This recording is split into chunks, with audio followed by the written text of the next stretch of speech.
Good morning students. Today we will study few more uses of the non-metals.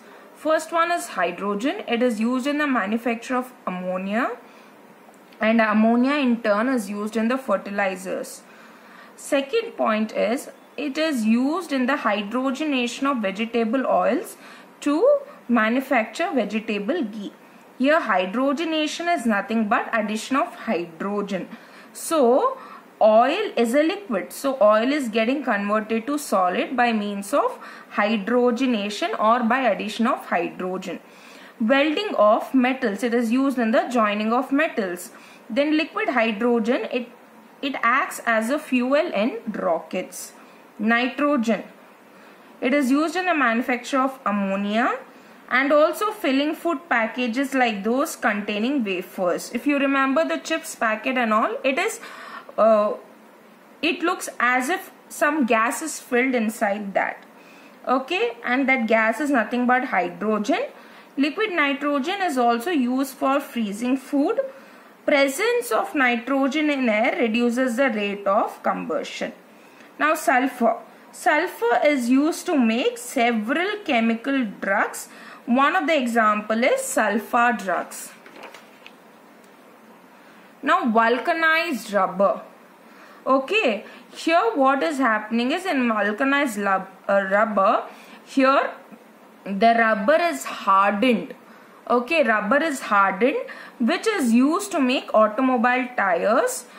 Also uses sulfur. So here for vulcanization of the rubber, we see that sulfur is being used. Vulcanization is nothing but hardening. Then it is also used as fungicides. Phosphorus, it is used in safety matches.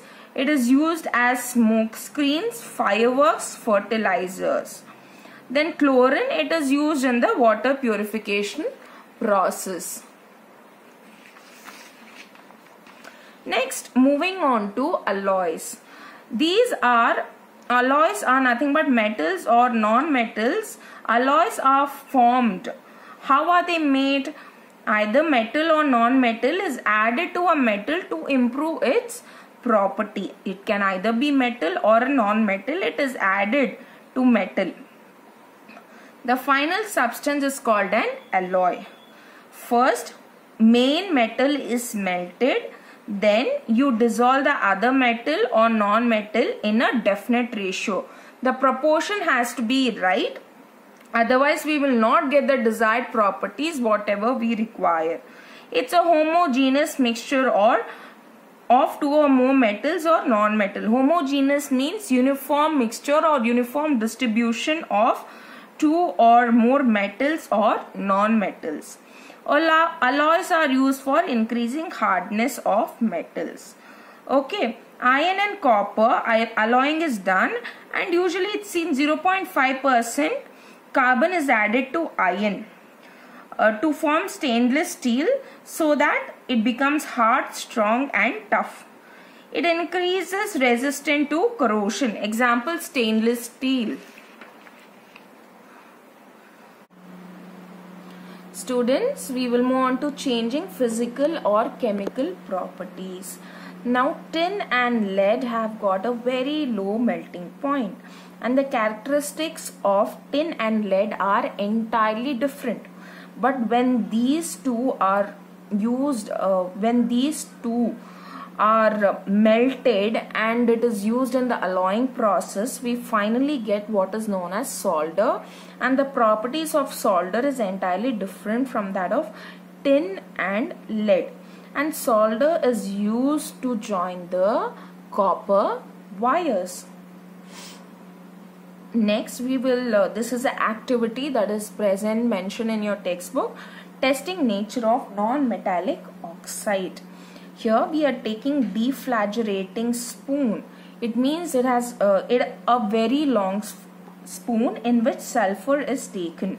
Or if deflagrating spoon is not available, we can take a metallic cap and few metallic wires are tied around that cap to make it look like a deflagrating spoon, and then sulfur is taken. Now this is a tumbler and it has got a lid. Now what we are going to do is, when we expose sulfur, it forms sulfur dioxide and fumes are being produced. Then what we do is, we put this deflagellating spoon along with the sulfur inside this particular tumbler and close the lid. Now the next step is, once this has been done, we let the fumes occupy the entire space in the tumbler. Then we remove the lid and immediately add water to it.